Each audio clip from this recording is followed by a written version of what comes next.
दर्शकों नमस्कार, मैं हूं आपके साथ रोशनी और ये है एमएनएस न्यूज नेटवर्क और आप देख रहे हैं एमएनएस न्यूज टीवी। आइए देखते हैं आज की कुछ खास खबरें। बोकारो में विधवा भाभी से देवर ने किया दुष्कर्म का प्रयास। 4 थाना क्षेत्र के सुल्तान नगर में देवर ने विधवा भाभी के साथ दुष्कर्म का प्रयास किया है। शोर मचाने पर आरोपी उसके साथ गले की चेन छीन कर ले गया है और फरार हो गया। इस संबंध में पीड़िता की लिखित शिकायत पर 4 पुलिस ने सोमवार को दुष्कर्म के प्रयास का प्राथमिकी दर्ज करवाई है।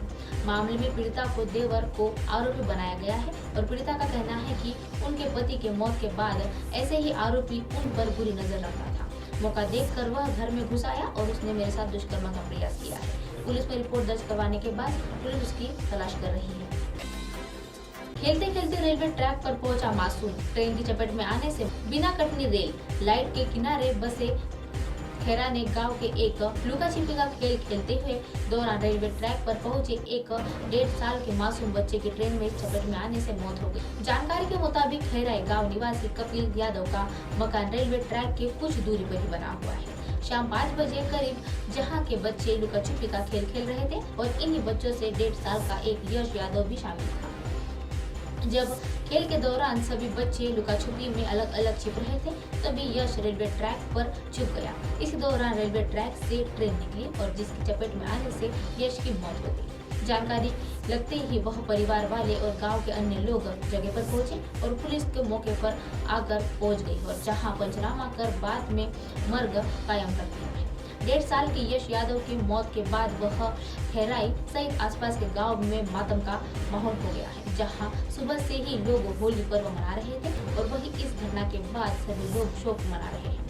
लोगों का कहना है कि हादसा बिना रेलवे ट्रैक के 13 गेट नंबर के पास हुआ है और वह जरूबाखेड़ा निवासी चौके पर मुंशी नौबत कुमार के बताया था कि यश का मकान रेलवे पटरी के पास ही बना हुआ है, जहां बच्चे लुका छुपी का खेल खेल रहे थे। हादसे के समय परिवार के लोग खेल पर थ्रेसर के काम कर रहे थे और इसकी जानकारी लगने के बाद ही बेसुधी का हालत हो गई।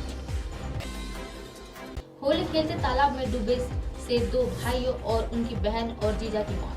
रतलाम जिला मुख्यालय के करीब 5 किलोमीटर की दूरी ग्राम डेलनपुर में समेत जामपुर रोड पर एक निजी स्कूल में पीछे तालाब में डूबने से एक युवक, उनकी पत्नी व पत्नी के 2 छोटे भाइयों की मौत हो गई है। जानकारी के अनुसार बुधवार सुबह करीब 11 बजे होली खेलते खेलते 12 वर्षीय लड्डू उर्फ लखन देवदा पुत्र सुखराम देवदा निवासी ग्राम डेलवर के इस छोटे भाई के 10 वर्षीय किशोर देवलान तालाब में के पास खेल रहे थे और इसके साथ ही किसी एक का पैर फिसला तो वह तालाब में गिर गया। दूसरा शोर मचाने से हवे उसे बचाने के लिए तालाब में गया तो वह भी पानी में डूब गया और इसी बीच उनकी बहन 22 वर्षीय रूपा पत्नी विनोद वह कटरा निवासी ग्राम के वह भाइयों को बचाने के लिए तालाब में उतरी थी और वो भी डूब गई थी।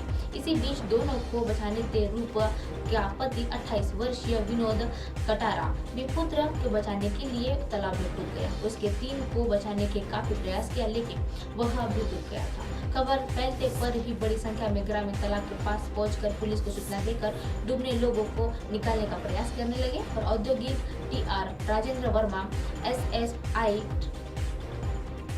अजमेर सिंह ने बताया है कि वह मौके पर टीम पहुंच गई है और डूबने वाले लोगों को निकालने के प्रयास कर रही है। आधे घंटे की मशक्कत के बाद इस सबसे पहले रूपा को निकाला गया और लेकिन तब तक उसकी मौत हो चुकी थी।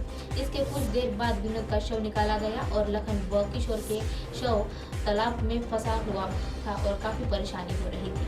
करीब 12:30 बजे लखन का शव स्थान पर दिखाई दिया और वो से बाहर निकाला गया और एक युवक तालाब में डूबने पर उनके मौके पर ग्रामीणों की भीड़ जमा हो गई थी और पुलिस को सूचना दे दी गई थी। पुलिस भी SDRF का दल मौके पर पहुंचा था और तालाब में डूबने वाले लोगों की तलाश शुरू कर दी। करीब आधे घंटे की मशक्कत के बाद 20 वर्षीय रूपा नामक युवती को बाहर निकाला गया और लेकिन तब तक उसकी मौत बताई जा रही थी, जिसकी तलाश की जा रही है और पुलिस ने अनुसार प्राथमिक रूप में जानकारी मिलने बाद ही बच्चे होली खेल रहे थे और तालाब पास पहुंचे थे। तभी किसी एक बच्चे का पैर फिसला और तालाब में गिर गया और उसे बचाने के चक्कर में बाकी सबकी मौत हो गई है। अब आप हमारे चैनल को अपने मोबाइल पर भी देख सकते हैं। मोबाइल ऐप पर देखने के लिए प्ले स्टोर से MNS news TV app download करें। इंस्टा, लिंक, ट्विटर, हाइक्यू, फेसबुक और कई सोशल मीडिया के प्लेटफॉर्म पर हमारा चैनल उपलब्ध है। आप इसे यूट्यूब पर भी देख सकते हैं। आप हमारे चैनल को लाइव भी देख सकते हैं www.mnsnewstv.com पर। फिलहाल वक्त चला है दर्शकों ब्रेक का। ब्रेक के बाद देखिएगा देश और दुनिया की तमाम खबरें। बने रहिए MNS न्यूज पर। नमस्कार।